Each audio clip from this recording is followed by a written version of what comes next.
Si no crees de verdad en ti y en tus posibilidades, ¿cómo vas a esperar que otros crean en ti?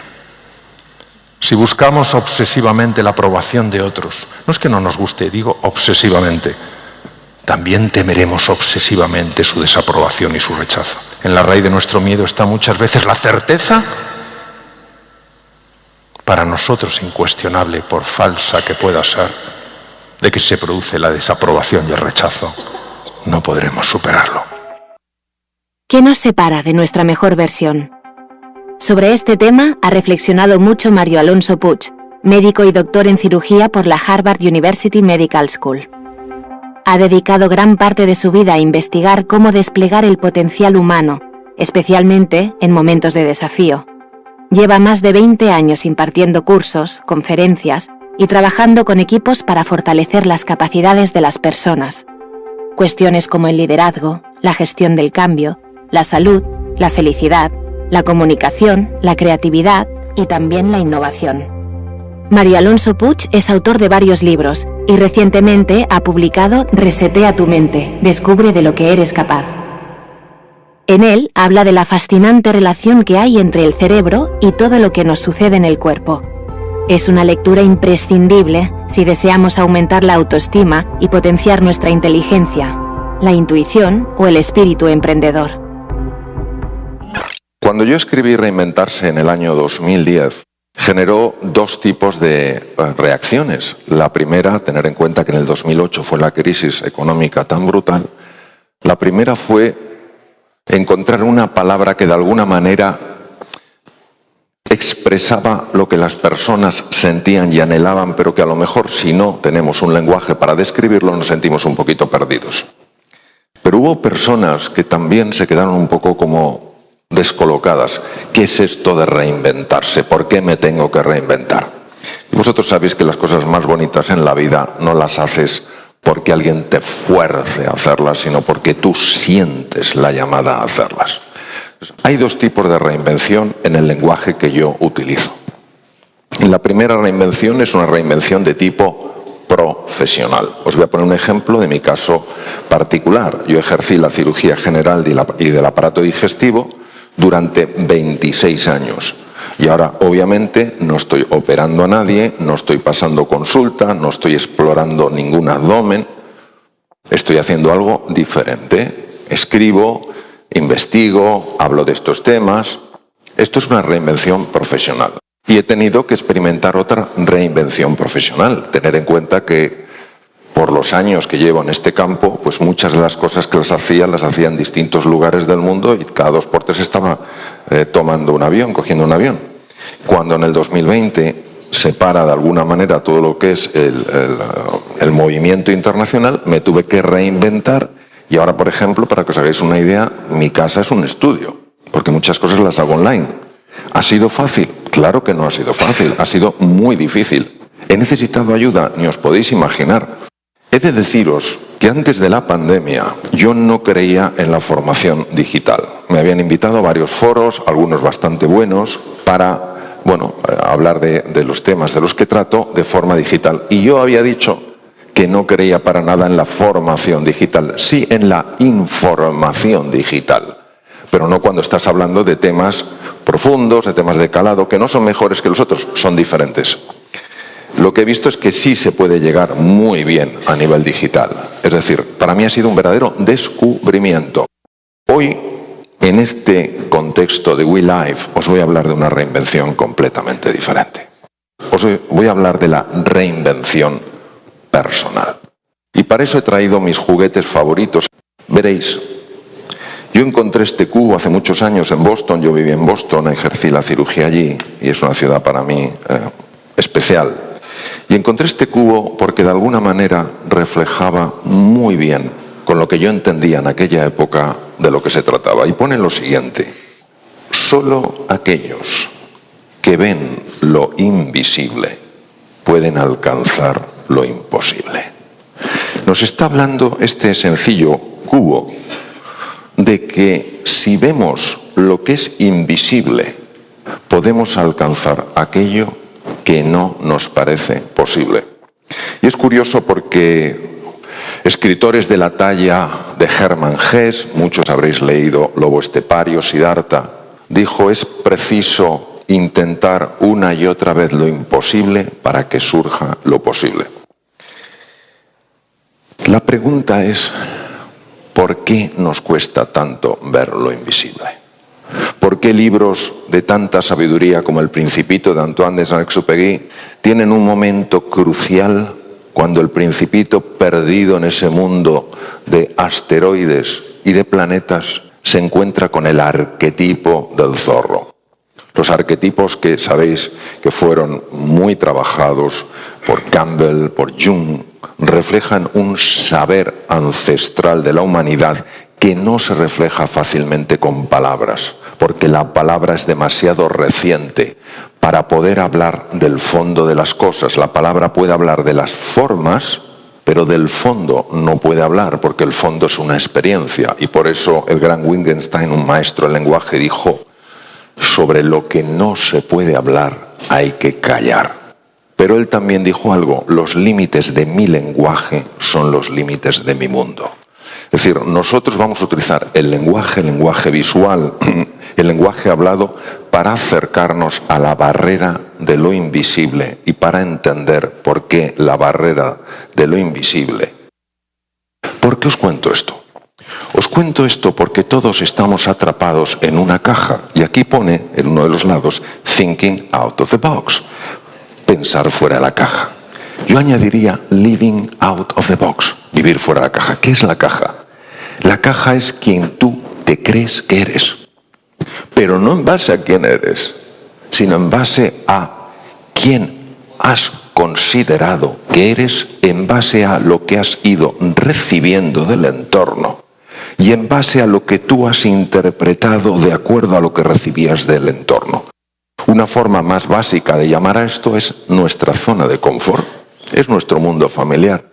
Yo me he acostumbrado a verme limitado, a verme limitada. Yo me he acostumbrado a levantarme por las mañanas y sentirme triste. Me he acostumbrado a acostarme antes de acostarme, sentirme un poco desesperanzado, a sentirme incompetente, etcétera, etcétera.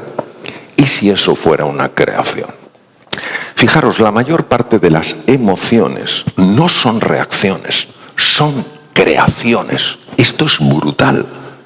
¿Qué pasaría si tú pudieras generar otro tipo de emociones, otro tipo de sentimientos? ¿Qué pasaría si frente al desafío al que ahora te estás enfrentando, sea un desafío de salud, económico, de relación, el que sea, si tú en ese momento, en lugar de generar, de crear emociones que producen en ti una sensación de limitación, de desesperanza, de incompetencia, de miedo, de frustración, fueras capaz de generar emociones de ilusión, de entusiasmo y de confianza? La reinvención consiste en recuperar tu libertad de elegir, tu libertad de decidir cómo quieres vivir tu vida, tu libertad de decidir que tu pasado no tiene por qué determinar tu futuro, que lo que te dijeron o lo que te dijiste de pequeño, de pequeña, no tiene por qué convertirse en esa profecía que se cumple. Es entender que tú cada día puedes transformar tu relación contigo mismo, contigo misma, y puedes transformar incluso aquello que te sucede. Desde su propia experiencia personal, Mario Alonso Puig tiene claro que la reinvención es posible. Volver a conectar con la libertad y convencernos de que el futuro no tiene por qué estar condicionado por el pasado. En Mercedes EQ Wildlife Festival nos explicó las claves para conseguirlo y los desafíos que implica ese cambio de perspectiva. Vamos a imaginar que todos estuviéramos atrapados en una identidad. Yo soy así. Y como creo que soy así, he de crear las condiciones que refuercen que soy así. Es decir, si yo me declaro, me afirmo como cobarde ante un desafío, he de generar aquellas emociones que van conectadas con la cobardía. ¿Cuál es? El miedo. Y fijaros qué trampa tan bien tejida, qué sofisticación en la trampa. Al sentir el miedo, Mi corazón empieza a cambiar, pasa a un ritmo, cambia lo que se llama la variabilidad cardíaca, que tiene un impacto enorme en el cerebro. Empiezan a producirse cambios en el funcionamiento del cerebro. Y la parte anterior del cerebro, la región prefrontal, donde está nuestro cerebro ejecutivo, empieza a recibir menos sangre. Si recibe menos sangre, tu capacidad de entender la magnitud del desafío se va a reducir. Si recibe menos sangre, tu capacidad de analizar con profundidad se va a reducir. Si se reduce el riego sanguíneo, tu capacidad de ser creativo, de ser creativa, de emprender nuevas acciones, de favorecer la inteligencia colaborativa, se va a reducir. Pero tú no sabes que esto está sucediendo porque todo ocurre bajo la consciencia. Y entonces no puedes resolver el desafío y refuerzas la idea de que soy cobarde. No, tú has creado esa cobardía. Tú no eres cobarde. Es que soy tonto, soy tonta. No, no. Tú has creado esa incapacidad de pensar con inteligencia. No es que no seas inteligente. Nos hemos acomodado tanto a vernos de una manera que hay muchas personas que se han acostumbrado a sentirse tristes a lo largo del día. Y en el momento en el que se sienten contentas, empiezan a tener tal nivel de ansiedad porque creen que les va a pasar algo horrible. ¿Sabes de lo que hablo, verdad? No te alegres demasiado que la caída será peor. Es tremendo. ¿Por qué? ¿Por qué genera ansiedad la felicidad? Porque no es compatible con la identidad que has hecho tuya. Si fuera compatible no habría problema. Luego, reinventarse es reencontrarse. ¿Reencontrarse con quién? ¿Con quien crees que eres? No, no, no, no, no. Con quien eres de verdad. Con quien eres de verdad, por naturaleza. Y tú, por naturaleza, eres luz. Por naturaleza eres inteligente. Es imposible ser un ser humano y no ser creativo. Si no hay creatividad en tu vida, no es porque hayas nacido con un defecto de fábrica, sino porque esa creatividad no puede ser expresada hasta que no abandones la identidad que has hecho tuya durante tantos años. Ahora, ¿por qué nos cuesta tanto salir de nuestra zona de confort? Porque no sabemos que hay otra cosa. Si supiéramos que hay otra cosa, entonces, ¿cuándo salen las personas? ¿Cuándo salimos de nuestra zona de confort? En mi experiencia, solo en dos situaciones. La primera, cuando tocas fondo y estás harto de estar harto. ¿Sabéis? Dices, se acabó. Y en ese momento, el velo que tapaba tu realidad empieza a rasgarse. Por eso hay veces que en las situaciones más duras y más difíciles es cuando una persona se reinventa. Y la otra situación, en mi experiencia, en la que alguien se reinventa, sale de su zona de confort, en este sentido en que estamos hablando, es cuando tú escuchas algo, ojalá hoy sea uno de esos días. Cuando tú ves algo, ojalá hoy sea uno de esos días, que de alguna manera resuena tan profundamente en tu interior, que por un conocimiento directo que no pasa por la razón dices, esto es verdad. Lo reconoces como verdadero. ¿Cuáles son los desafíos para la reinvención? Mirad, en el momento en el que uno sale de su zona de confort, de su identidad, primero descolocas mucho a los que tienes a tu alrededor, porque te han acostumbrado a verte de una manera.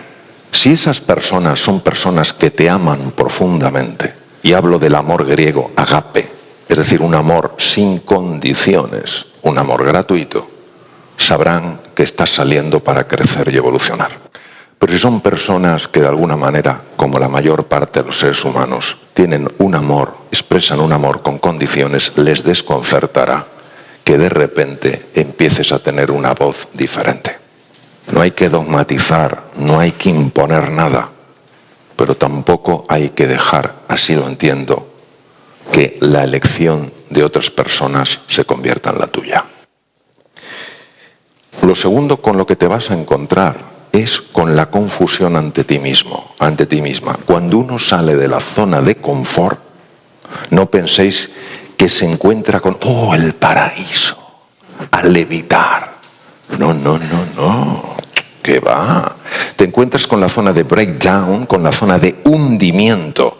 porque acabas de salir de tu zona de confort y no sabes ni quién eres. Por eso, o el miedo nos gobierna o la fe nos dirige, no hay más. En este contexto, cuando te acerques al precipicio, acércate y atrévete, porque solo dos cosas te pueden pasar: o encontrarás algo en lo que apoyarte o se te enseñará a volar. Es mi experiencia directa que esto es así. Don Santiago Ramón y Cajal, mi héroe particular, lo dijo muy claramente. Todo ser humano, si se lo propone, puede ser escultor de su propio cerebro. Podemos cambiar los circuitos cerebrales.